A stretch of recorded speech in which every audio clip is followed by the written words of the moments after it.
हम इदारों के फैसलों को मानते हैं और सरे तस्लीम खम है। हमारे लिए जो ज़्यादा अहम है वो ये है कि इदारे मुकम्मल तौर पे आज़ाद हों।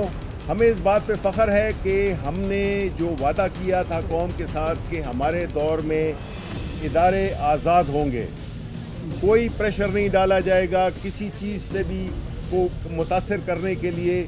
हम अपने जो हुकूमती ज़राए होते हैं, जो हुकूमत के पास जो एडवांटेजेस होती हैं, हम उनको इस्तेमाल नहीं करेंगे।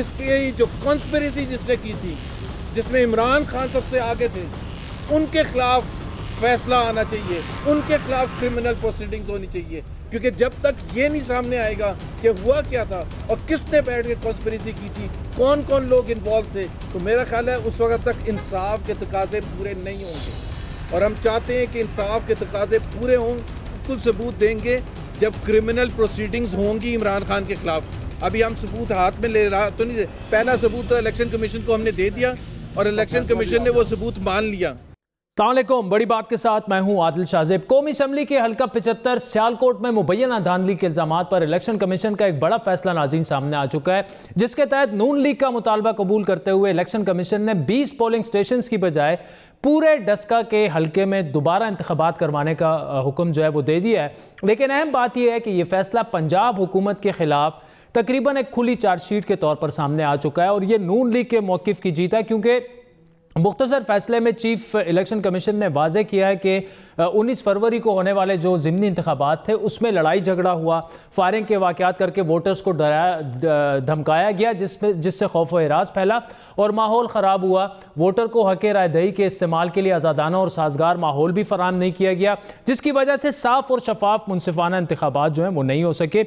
इसीलिए इलेक्शन एक्ट की शिक 9 के तहत इलेक्शन को कलअदम करार दे दिया जाता है और 18 मार्च को दोबारा इंतखाबात होंगे। अब आपको ये याद दिलाते चलें कि डस्का में होने वाले जो ज़िमनी इंतखाबात थे उसमें पुरतशद्दुद वाक़यात के साथ साथ फायरिंग के एक वाक़े में तकरीबन 2 अफराद जाम बहक हो गए थे और 20 जो प्रिजाइडिंग ऑफिसर्स थे वो रात गए नताइज समेत लापता रहे।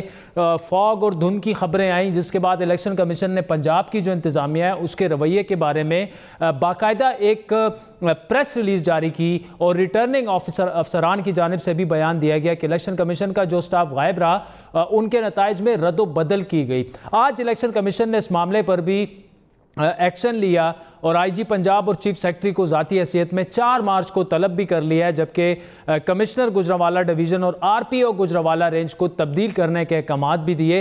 इसी तरह डीसी सियालकोट और डीपीएस सियालकोट के अलावा एसी डस्का को मुअत्तल करने की हिदायत भी जारी की और साथ में यह हुक्म भी दिया कि डीएसपी डस्का और डीएसपी जो संबड़ियाल हैं जुल्फ़िकार विर्क, उनसे मुतालिक हुक्म यह दिया कि आइंदा उनको इलेक्शन ड्यूटी ना दी जाए। ये वही जुल्फ़िकार विर्क हैं जिनसे मुतालिक मरियम नवाज़ और नून लीग ने इल्ज़ामात लगाए थे कि हल्के से गायब होने वाले जो प्रिजाइडिंग अफसरान थे उन्हीं ने उनसे एक फार्म हाउस में जो है उनको पहुंचाया और इलेक्शन कमीशन ने यह भी कहा कि यह फैसला होना भी बाकी है कि इन अफसरान के खिलाफ कार्रवाई इलेक्शन कमीशन खुद करेगा या फिर वफाकी हुकूमत या पंजाब हुकूमत को कार्रवाई करने को कहा जाएगा। लेकिन सवाल यह है कि इल्ज़ाम तो पंजाब हुकूमत और वफाकी हुकूमत पर भी लगे, फिर इनकी जो ये इंक्वायरी है ये कैसे गैर जानिबदार हो सकती है, जिसका अंदाज़ा वफाकी वज़ीर शिबली फराज के जवाब से भी लगाया जा सकता है कि जब उनसे ये सवाल हुआ कि एक आइनी इदारे ने पंजाब हुकूमत पर सवाल उठाया है तो क्या वज़ीर आला उस्मान बुज़दार को मुस्ताफ़ी नहीं होना चाहिए। अच्छा शिबली फराज साहब, आप कह रहे हैं लीगल टीम से मशवरा लेंगे, मतलब कि आप अपील भी दायर कर सकते हैं फैसले के मुताबिक, तो आप इलेक्शन से भाग क्यों रहे हैं? हम इलेक्शन से भाग नहीं, ये आपकी ज़हनी की इस्तराब एक तो हो सकती है। इलेक्शन कमिश्नर एक आईनी इदारा है, बिल्कुल है, कमिश्नर बिल्कुल है और था भी, और उसने कहा है कि पंजाब की हुकूमत नाकाम हो गई है, हल्के में अवाम को तहफ़्फ़ुज़ देने में कत्ल हुए हैं, माहौल खराब हुआ है, इस वजह से इलेक्शन। क्या बुज़दार हुकूमत को इस्तीफा नहीं देना चाहिए? बिल्कुल नहीं देना चाहिए। मेरा ख्याल है कि आपको साफत छोड़ देनी चाहिए।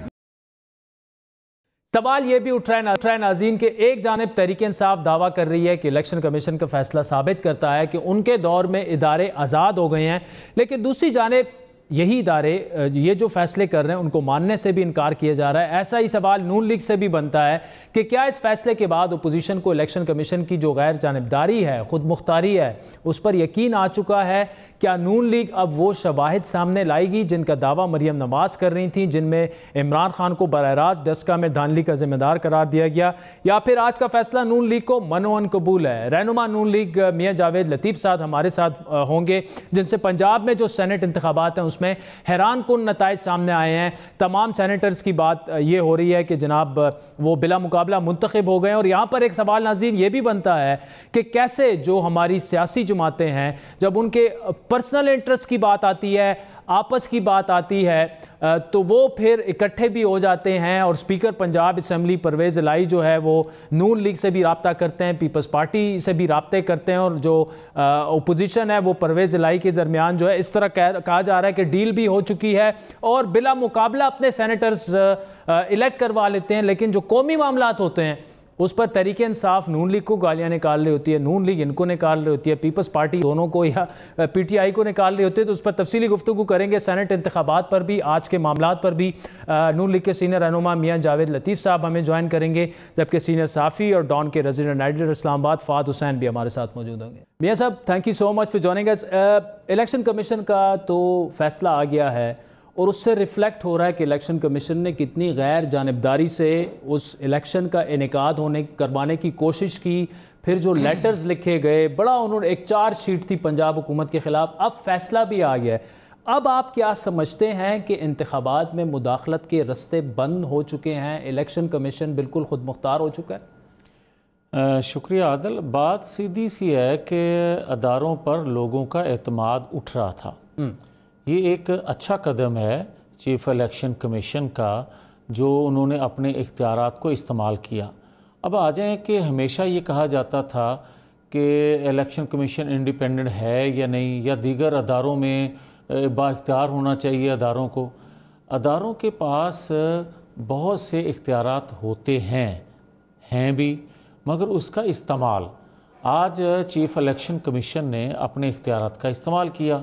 और ये पूरी दुनिया को यहाँ था कि डस्का के इंतखाबात में क्या हुआ, पूरी दुनिया को यहाँ था कि वज़ीराबाद में क्या हुआ। मगर अगर किसी जगह स्टैंड लिया गया है तो आज देखिए पूरी कौम मुतमिन है इससे, पूरी कौम के असरा रही है कि अच्छा मियां साहब, इसमें यह है कि काफ़ी सारे सीनियर जर्नलिस्ट एनालिस्ट जो हैं, बल्कि एक आम परसेप्शन ये है कि ये अवाम की जीत है, बड़ी डेवलपमेंट है पाकिस्तानी सियासत में इलेक्शन कमीशन का इस तरह आज़ाद हो के उभरना। तो जो माजी में नून लीग की गवर्नमेंट्स ने भी किया, पीपल्स पार्टी, गलतियाँ सबसे हुई हैं, ये तो हम मान के चल रहे हैं, तो इससे कुछ सीखने की भी ज़रूरत है हमारी सियासी जमातों को। देखिए आदिल, जहाँ तक आपका ये कहना है कि माजी में जो हुकूमतें हैं उनसे गलतियाँ हुई हैं या नहीं, गलतियाँ तो होती हैं, मगर गलतियों से सीखता कौन है, सवाल ये है। ठीक, अब आ जाएं कि अगर चीफ इलेक्शन कमीशन जो इससे पहले भी थे बाइख्तियार थे, यही इख्तियारात थे उनके पास, अगर वो अपने इख्तियारात इस्तेमाल करते तो यकीनन आज इलेक्शन पर उंगलियां ना उठती। ठीक, और अगर आज कोई ये कहे कि चीफ इलेक्शन कमीशन ने स्टैंड लिया है और कोई हुकूमत वक्त में बैठे लोग जो हैं वो कहें कि हम अपील में जा रहे हैं, तो इससे आपको अंदाज़ा हो जाएगा कि फिर साफ शफाफ इंतखाबात की ख्वाहिश कौन करता है और साफ शफाफ इंतखाबात से दौड़ता कौन है। ठीक, अच्छा, इसमें आपने तो बराह रास्त नून लीग ने इल्ज़ाम लगाया इमरान खान पर धांधली का, इलेक्शन कमीशन ने फैसला कर लिया, उसमें तो Imran Khan has nothing to do with जो भी हुआ डस्का में, तो अब आप अपना इल्ज़ाम तो वापस ले लें। नहीं आदिल, क्यों? वो तो हमारा जो मौक़िफ़ था वो सच साबित हुआ। नहीं, मुझे तो आप इमरान खान का नाम लिया ना। यस, मैं कहता हूं, तो सबूत लेके आए कि इमरान खान जिम्मेदार था। मेरी अर्ज़ सुने ना, मुझे ये बताएं कि चीफ इलेक्शन कमीशन ने जो आज फैसला दिया है, क्या आरओ जो थे, क्या जो वहाँ के कमिश्नर थे, डीसी थे, डीपीओ थे, सीपीओ थे, क्या उन्होंने ख़ुद से फैसला किया? क्या नुशीन इफ्तिहार से उनको कोई ज़ाती गराई था, कोई ज़ाती दुश्मनी थी कि वो प्रोटेक्ट कर रहे थे पीटीआई के कैंडिडेट को? या जो उठाए गए वहाँ से लोग, वो इंतज़ामिया का बड़ा दुश्मनी चली आ रही थी। मियां साहब, लेकिन इससे ये कहाँ साबित होता है कि ये इमरान खान के कहने ये साबित होता है आदल, साबित ये होता है कि उन्होंने किसी के कहने पे अपनी नौकरी दाव पे लगाई, उन्होंने किसी के कहने पर अपना कैरियर जो है वो दाव पे लगाया, उन्होंने किसी के कहने पर बदअहदी की और अपना बेईमानी की।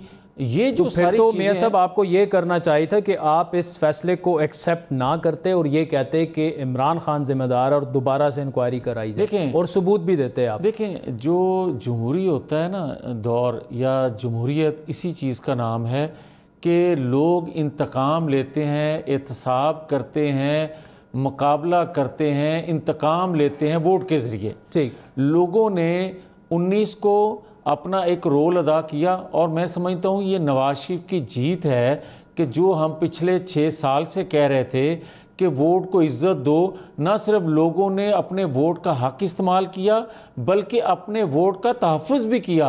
और आज मैं समझता हूँ ये जो चीफ इलेक्शन कमीशन का फैसला है, ये दरअसल डस्का के अवाम की जीत है जिन्होंने अपने वोट का तहफ़्फ़ुज़ किया था। वैसे अगर मियां साहब बात ये है कि डस्का की जो सीट है वो तो आप वैसी 50-60 हज़ार की लीड से जीते थे, तो नून लीग का जीतना तो इतनी बड़ी खबर नहीं है। इवन आपका मार्जिन जो है वो कम हुआ है। ये तो फ्लैश इसलिए हो गई खबर कि जी वहाँ पे इलेक्शन चोरी हो गया, धुंध आ गई थी अचानक, उसकी वजह से इसको इतनी बड़ी, इलेक्टोरली स्पीकिंग, इतनी बड़ी जीत नून लीग कैसे समझ रही है? यस, बात यह है आदिल कि धुंध तो बेशुमार इंतखाबात में आती रही है। हाँ, इसमें ज़रा आई, मगर लोगों ने देख लिया धुंध के बावजूद भी कि क्या हुआ, पकड़ लिया गया। और पकड़े जाने के बाद जो आप बात करते हो ना, ये बड़ी बात धड़ल्ले से ये कर रहे हैं वज़रा, इनके सीना तान के बात कर रहे हैं कि देखें जी मार्जिन बड़ा कम हो गया है, हमारा मार्जिन देखें, इनसे थोड़ा रह गया। ओ भाई, अपने करतूत तो देखो। आपने 19 तारीख को और 19 तारीख से पहले जो कुछ किया, जो आज चीफ इलेक्शन कमीशन ने मोहर लगा दी कि इन्होंने बेईमानी की थी, आप बेईमानी की वजह से क्लोज आपने किया उस इलेक्शन को। अदरवाइज तो लोगों ने आपकी ज़मानतें जब्त करो। यही आप देखना, 18 मार्च को इलेक्शन हो रहा है, आप देखना कि इसकी ज़मानतें जब्त हो जाएंगी। ठीक है, चले वो तो ओनली टाइम विल टेल। लेकिन हम तो उम्मीद ये करते हैं कि गवर्नमेंट की कॉन्डक्ट बतौर पीटीआई भी ठीक हो, उस इलेक्शन में नून लीग का भी ठीक हो। मुझे आपसे सवाल ये करना है मियां साहब कि पंजाब में तकरीबन सेनेटर्स बिला मुकाबला जो हैं वो इलेक्ट हो गए हैं, और जाहिर बात है बग़ैर नून लीग के ऑन बोर्ड आए, बग़ैर बाकी जमातों के पीटीआई के ऑन बोर्ड आए। ये हुआ क्या? आपसे राब्ते हुए, परवेज़ इलाही साहब ने किए, आप कैसे मान गए? पीटीआई के साथ तो आप बैठने को नहीं तैयार। देखिए, बात यह है कि पंजाब असम्बली के स्पीकर का नेशनल असम्बली के स्पीकर से रोल मुख्तलिफ रहा है 2.5 साल से, और ये एक हकीकत है। हुकूमत वक्त जो है, चीफ एग्जेक्टिव जो हैं, उसके मना करने के बावजूद जो पंजाब असम्बली के स्पीकर हैं वो गिरफ़्तार लोगों को प्रोटेक्शन आर्डर उनके जारी करते रहे, नाराज़ भी ये होते रहे, मगर वो एक अपना रोल अदा करते रहे। तो वो एक चीज़ यकीनन उनके काम आई कि जो उन्होंने बतौर स्पीकर एक अपना 2.5 साल में रोल अदा किया। बाकी मुझे तफसील का इल्म नहीं है कि तफसील क्या है इसकी, मतलब मगर परवेज़ इलाही साहब की जो 2.5 साल करकर्दगी है वो आपके ख्याल में बड़ी बैलेंस और अच्छी रही है। अगर आज उनके साथ इत्तेहाद करके वो आप हुकूमत भी बना सकते हैं, अब तो एक्सेप्टेबल हो गए हैं आप। नहीं, देखें, बात यह है कि ये तो फैसला करना होता है लीडरशिप ने, ठीक, मगर मैं ये समझता हूँ कि बतौर स्पीकर पंजाब असम्बली उन्होंने 2.5 सालों में अगर उनका मुआजना खैबर पख्तूनख्वा, बलोचिस्तान या वफाकी हुकूमत से किया जाए, उनके स्पीकर से किया जाए, तो उनमें वो कारकर्दगी बेहतर। अच्छा मियां साहब, बतौर सीनियर सियासतदान, मैं सब सियासतदानों की बात करूँ, एक मेरा गिला ये है एज ए आम पाकिस्तानी कि जहाँ कहीं पर्सनल इंटरेस्ट की बात हो तो हमारी सियासी जमातें इकट्ठी हो जाती हैं। पंजाब उसकी बड़ी मिसाल है। सियासी मफामत पैदा हो गई है, एकदम सारे सेनेटर्स बिला मुकाबला इलेक्टेड। वो नेशनल इंटरेस्ट की जहाँ पे बात आती है, या बड़े इंपॉर्टेंट बिल्स और वो होते हैं, या आप नाराज़ हो जाते हैं या वो नाराज़ हो जाते हैं, तो जो कौमी मामलात होते हैं वहाँ तक आप मुत्तफिक नहीं होते, लेकिन जैसे ही अपना इंटरेस्ट आता है कि अपने अपने सेनेटर्स इलेक्ट करवा दें, वहाँ पर आप एक हो जाते हैं। नहीं आदल, मेरा ख़्याल है कि ये आपका कहना मुनासिब कोई नहीं होगा, इस वजह से कि आप देखें कश्मीर इशू आया, नेशनल इशू था। हुकूमत वक्त जो है, क्या उसको ये इनिशिएटिव नहीं लेना चाहिए था कि सबको कॉल करते, सबको रिक्वेस्ट करते, एक जगह बैठते? आप देखें कि आपका चीफ एग्जेक्टिव, सारी जमातें चली गई, तमाम तर तहफ़्फ़ुज़ात होने के बावजूद, ये गिला होने के बावजूद को इसको सिलेक्ट किया गया है, इसके बावजूद चली गई, मगर चीफ एग्जेक्टिव ने गवारा ना किया वहाँ आके बैठना। ये चीज़ें हैं। आप अगर फिर वही मिसाल आ जाएगी कि पंजाब असम्बली का स्पीकर और आप देख लें कि चीफ एग्जेक्टिव का रोल। तो जब आप ख़ुद ये इनिशिएटिव नहीं लेंगे नेशनल इश्यूज़ पर, कोई भी हुकूमत हो, ये सब पहल वो करती है, अपोजिशन को, दीगर लोगों को इकट्ठा करना उस वक्त की हुकूमत की जिम्मेवारी होती है, मगर ये हुकूमत तो कहती है कि जो लाए हैं वही काम करें। लेकिन इसी हुकूमत के साथ आप पंजाब में बैठ गए ना, अब सेनेटर बिला मुकाबला इलेक्ट हो गए, वही लोग। मैं फिर अर्ज करूंगा, इस हुकूमत के साथ नहीं बैठे। आपने रोल एक इत्तेहादी जो है उनका, उसका आपने रोल देखा जिसने उसको मैनेज किया, मगर आप अगर पीटीआई के बस में होता तो कोई बंदा, हाँ अगर अच्छे काम, मैंने एक आपको मिसाल दी कि आप कश्मीर इशू पे सबको इकट्ठा कर सकते थे, तमाम तर इख्तलाफात के बावजूद कोई ऐसा पाकिस्तानी, कोई ऐसी जमात बताएं जो इस इशू पर बैठना ना चाहे, मगर आप तो खुद इसमें बैठना नहीं चाहते। राइट। अच्छा, बड़ा इंटरेस्टिंग मुकाबला होगा इस्लामाबाद में, गिलानी साहब का और हफीज़ शेख साहब का, और वो गिलानी साहब पीडीएम के कैंडिडेट हैं। कितने होपफुल हैं आप उनकी जीत के लिए? देखें, अगर कोई सरकारी मशीनरी इस्तेमाल ना हुई और जिस तरह आज का फ़ैसला आया है चीफ़ इलेक्शन कमीशन का, अगर अदारे अपने एतमाद को लोगों की नज़रों में बहाल करने के लिए और अपने हलफ पे रहते हुए अगर देखा जाए तो बड़ी वाज़ेह मार्जिन से इफ्तिखार गिलानी जीतेंगे, यूसरा गिलानी जीतेंगे। उसकी वजह यह है कि हफीज़ शेख साहब जो हैं हुकूमत वक्त के अरकान असम्बली समझते हैं कि कोई डिलीवर नहीं कर सके, और दूसरा अरकान असम्बली हुकूमत वक्त के जो हैं वो समझते हैं कि हमने अपने हलकों में जाना है, और जाते हैं। यकीनन महंगाई, उनमें जब गैस बिजली के बिल उनके हाथों में लोग थमाते हैं तो वो किसी को मुंह दिखाने के काबिल नहीं रहते।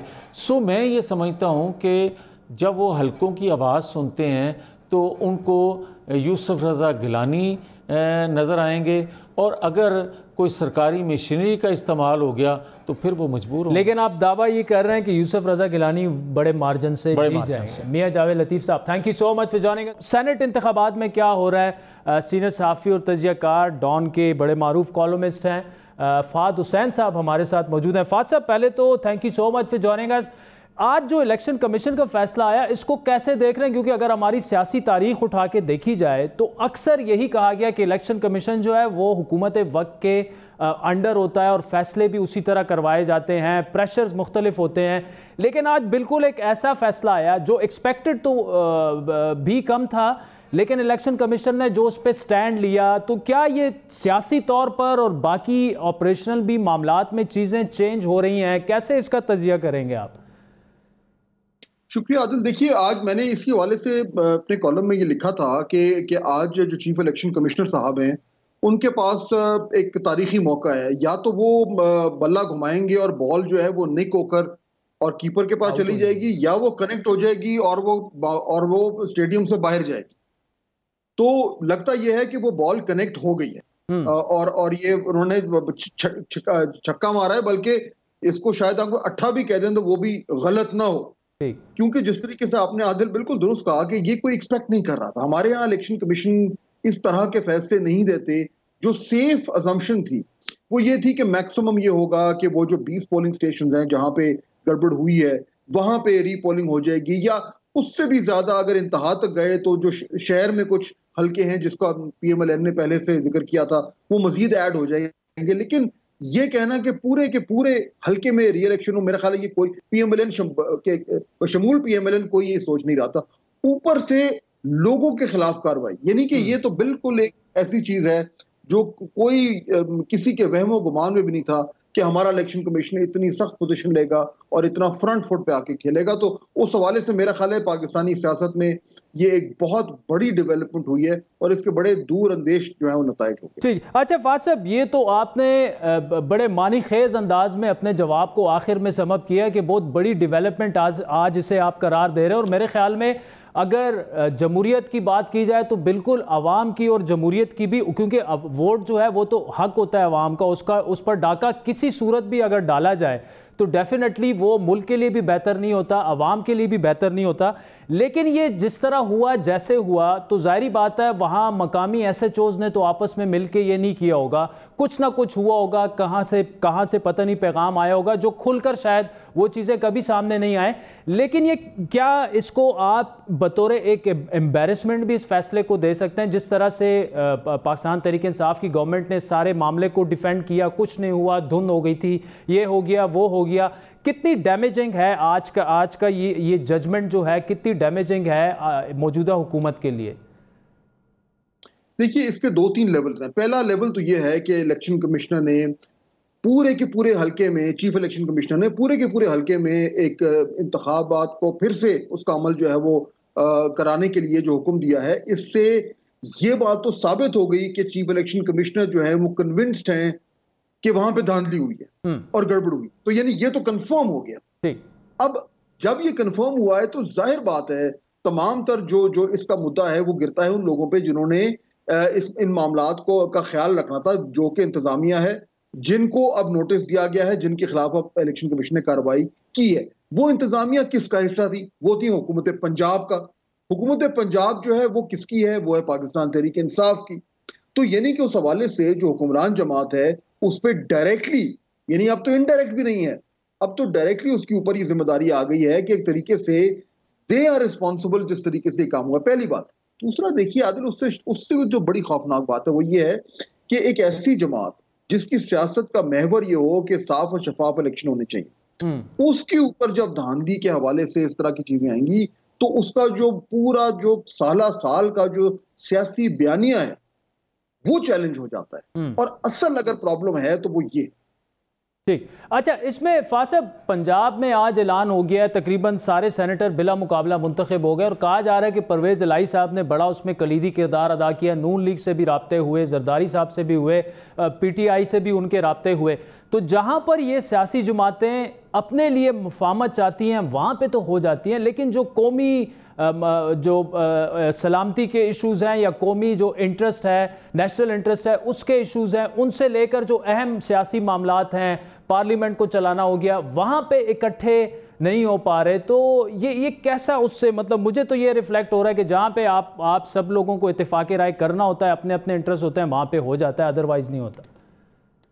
नहीं, आप दुरुस्त कह रहे हैं। देखिए ये बात बिल्कुल सही है कि जहां पे मसलिहत की जरूरत होती है वहां पे वो काम आ जाती है। जो कुछ जिस तरीके से वर्किंग रिलेशनशिप आज बनाया गया है, जिसके नतीजे में जैसा कि आपने कहा कि लोग पंजाब में बिला इंतखाब जो है वो इलेक्ट हो गए हैं, तो ये तो जाहिर करता है कि जहां पे जाती मफाद आता है या सियासी मफाद आता है तो वहां पे वर्किंग रिलेशनशिप बन जाता है। लेकिन जहां पे उस तरीके से नहीं है, वहां पे आप देखें कि 2.5 साल से तो पूरा पाकिस्तान ये रोना रो रहा है कि आपका जो पार्लियामेंट है, highest forum in the land है, वो डिसफंक्शनल हुआ है। और वो डिसफंक्शनल इसलिए हुआ है क्योंकि वो बुनियादी वर्किंग रिलेशनशिप नहीं है, वो आपस में बात करने को तैयार नहीं है। लेकिन यहाँ पे बात भी हो गई और अग्रीमेंट भी हो गया और उसका आउटकम भी निकल आया। तो ये बात दुरुस्त है, ये दोगलापन है और लोग इसको नोट कर रहे हैं। ठीक, आखिरी सवाल फाज साहब के 26 को लॉन्ग मार्च हो रहा है, उससे पहले सेनेट इंतखाबात हैं। लेट्स सपोज के सुप्रीम कोर्ट का बड़ा अहम डिसीजन भी आने वाला है। अगर सीक्रेट बैलेटिंग पे बात रहती है, गिलानी साहब एक अपसेट भी कर देते हैं, आगे लॉन्ग मार्च भी आना है, इस सारी सिचुएशन को आप गवर्नमेंट के लिए कैसे असेस करेंगे? मुश्किलात बढ़ती देख रहे हैं आप इमरान खान के लिए? देखिए, इसमें एक ऑपरेटिव वर्ड है, आदिल मैं वो यूज करूंगा, वो है हवा। आप अच्छी तरह जानते हैं कि हमारे यहाँ कहा जाता है कि एक हवा चलती है और उस हवा की बुनियाद पे बड़ा कुछ होता है। लोगों के जहन जो हैं वो बनते हैं या तब्दील होते हैं, लोगों के वोट देने के इरादे जो हैं वो बनते हैं, तब्दील होते हैं। ये जो यके बाद दीगर जो डेवलपमेंट्स हुई हैं, इनसे और कुछ होना हो, एक हवा में तब्दीली आई है। एन मुमकिन है वो कुछ ना हो, एन मुमकिन है कि वो हवा का झक्कड़ था वो चल के खत्म हो जाए, लेकिन अगर ये हवा की तब्दीली कोइंसाइड कर गई उस वक्त से जब सेनेट में इलेक्शन हो रहे हैं, तो मेरा ख्याल है हुकूमत को थोड़ा सा परेशान होना चाहिए। हुकूमत को थोड़ा सा परेशान होना चाहिए। फात Hussain, thank you so much for joining us. साज़ीन, वक्त हुए चाहता है एक ब्रेक का, जिसके बाद आपसे दोबारा मुलाकात होगी।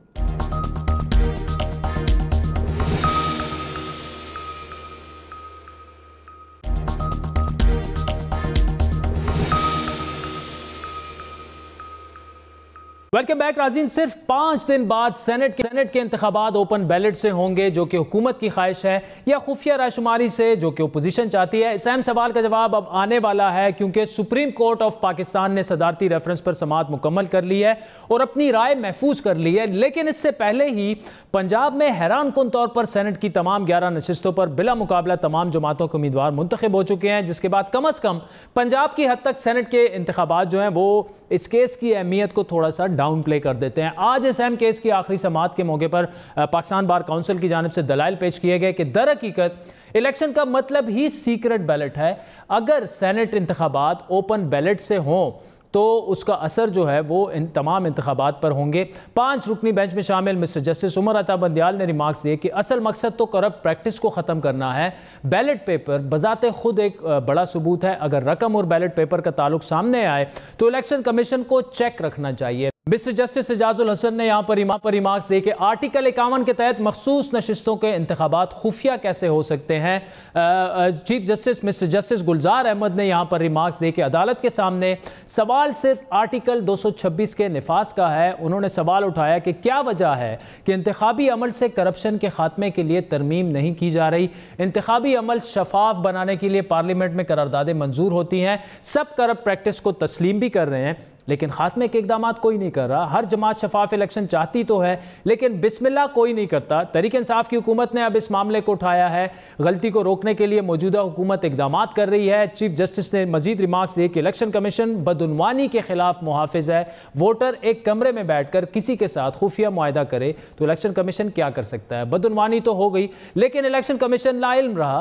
पाकिस्तान बार काउंसिल के वकील ने यहाँ मौक़िफ़ पेश किया कि पार्लियामेंट में पहले से ही बिल मौजूद है, जिस पर चीफ जस्टिस ने रिमार्क्स दिए कि पार्लियामेंट अगर बिल से मुत्तफिक है तो पास करे, वरना मुस्तरद कर दे। ये किसी एक पार्टी का मामला नहीं, तमाम सियासी पार्टियां ऐसा चाहती हैं। इलेक्शन कमीशन की जानिब से समाअत के दौरान यह मौक़िफ़ इख्तियार किया गया कि आर्टिकल 63 उम्मीदवार को इजाज़त देता है कि वो पार्टी के खिलाफ वोट दे सके, जिस पर चीफ जस्टिस ने रिमार्क्स दिए कि आप इलेक्शन कमीशन के वकील हैं, ये दलाइल क्यों दे रहे हैं। इलेक्शन कमीशन की हकीकत को समझें। इलेक्शन कमीशन कह चुका है कि सीक्रेट बैलेट के तहत इलेक्शन होगा। अटॉर्नी जनरल खालिद जावेद ने दलाइल मुकम्मल करते हुए मौक़िफ़ इख्तियार किया कि ये उनकी ज़िंदगी का अहम केस है। उन्होंने अपने जवाबुल जवाब में कहा कि वोट का जायज़ा लेने से सेक्रेसी ख़त्म नहीं होती। अटॉर्नी जनरल का मज़ीद कहना था कि रेफरेंस सियासी नहीं, सिर्फ आर्टिकल 226 की तशरीह के लिए है, जिस पर justice mister justice Yahya Afridi ने सवाल किया कि क्या रेफरेंस पर सुप्रीम कोर्ट की राय हतमी होगी।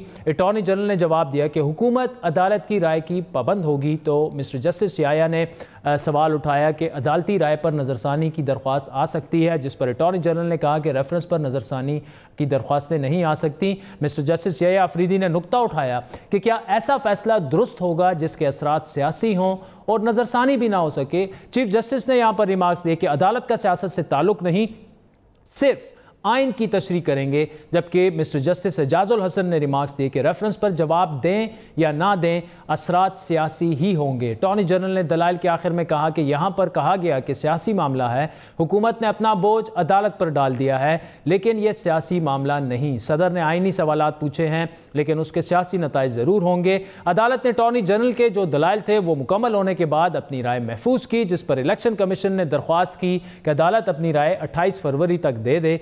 इंतहाई अहम केस है नाज़रीन, जिसकी समाअत मुकम्मल हो चुकी है, फैसला महफूज है और उस पर किसी भी वक्त जो है वो हमारे सामने एक बड़ी हेडलाइन की सूरत में ये चीज़ें आ सकती हैं। वक्त हुए चाहता है एक ब्रेक का, जिसके बाद आपसे दोबारा मुलाकात होगी।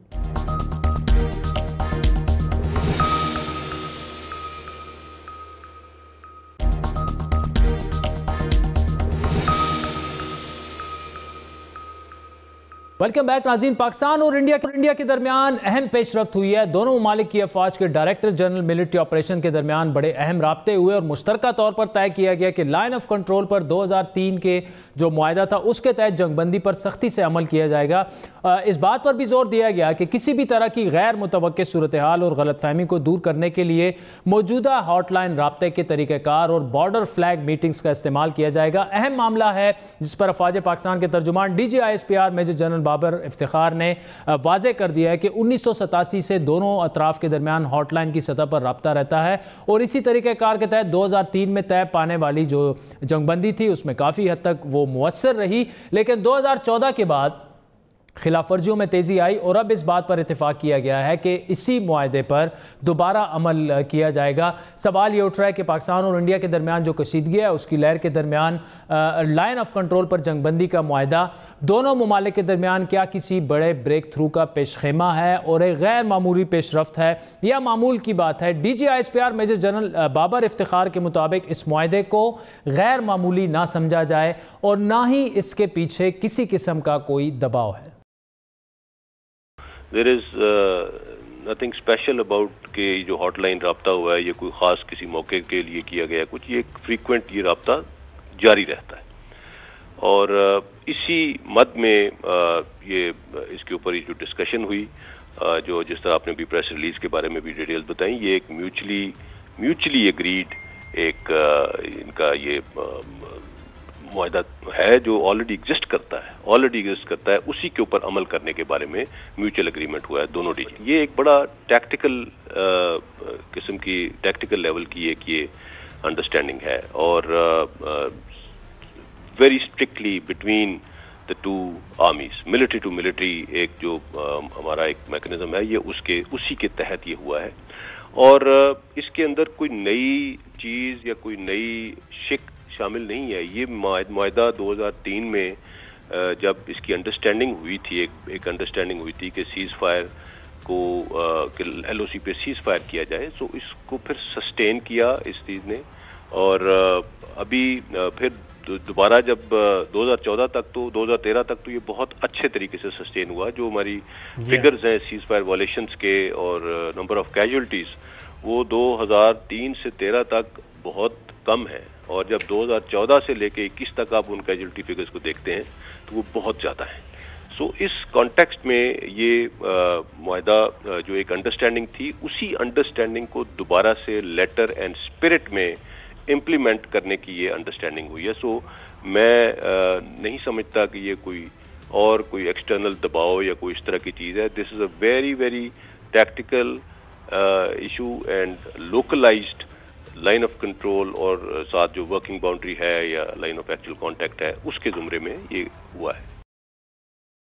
अहम बात यह है नाजरीन के DGISPR ने इस इंटरव्यू में इंडियन न्यूज़पेपर की उन रिपोर्ट्स की तस्दीक या तरदीद नहीं की जिसमें यह दावा किया गया है कि यह मुआहदा एक गैर मामूली बैकडोर डिप्लोमेसी का नतीजा है जो गुज़श्ता कई माह से पाकिस्तान के कौमी सलामती के मुशीर डॉक्टर मोईद यूसुफ और इंडिया के मुशीर कौमी सलामती अजीत डोवल के दरमियान जारी थी। इंडियन न्यूज़पेपर हिंदुस्तान टाइम्स की खबर के मुताबिक इन राब्तों के दौरान डॉक्टर मोईद यूसुफ और अजीत डोवल के दरमियान एक तीसरे मुल्क में मुलाकात भी हुई जबकि ये दावा भी किया गया है कि जंगबंदी का ये मुआहदा एक वाहिद पेशरफ्त नहीं है बल्कि आने वाले दिनों में दोनों ममालिक के दरमियान जो ताल्लुकात हैं उसकी बहाली में मज़ीद पेशरफ्त भी हो सकती है बल्कि होने वाली है और ये मुआहदा इसी सिलसिले की एक कड़ी है। लेकिन मुशीर कौमी सलामती डॉक्टर मोईद यूसुफ ने ट्विटर के ज़रिए इस खबर की तरदीद करते हुए कहा कि जंगबंदी के इस मुआहदे में उनकी और अजीत डोवल के दरमियान किसी किस्म के बैकडोर राब्ते नहीं हुए और ना ही कोई मुलाकात हुई है। डॉक्टर मोईद यूसुफ के मुताबिक ये मुआहदा दोनों ममालिक की अफवाज के DGMOs के दरमियान राब्तों से ही हुआ है जिसका मकसद सिर्फ और सिर्फ लाइन ऑफ कंट्रोल पर इंसानी जानों का तहफ़्फ़ुज़ है, इससे ज़्यादा कुछ नहीं, ना ही इससे कोई और मतलब लेना चाहिए। इस तरदीद के बावजूद इस बात में कोई दो राय नहीं कि मुआहदा मौजूदा कशीदगी की सूरत हाल में एक मस्बत और खुशाइंद पेशरफ्त है। लेकिन इंडियन न्यूज़पेपर के दावों में कुछ सच्चाई है या नहीं, इसका फैसला जो है वो आने वाले दिनों में ही हमें सामने आता है। आज के प्रोग्राम पर नाजरीन आपके फीडबैक के मुंतज़र रहेंगे। हमारा ट्विटर हैंडल है @बड़ी बात। मुझे मेरी टीम समेत इजाज़त दीजिए।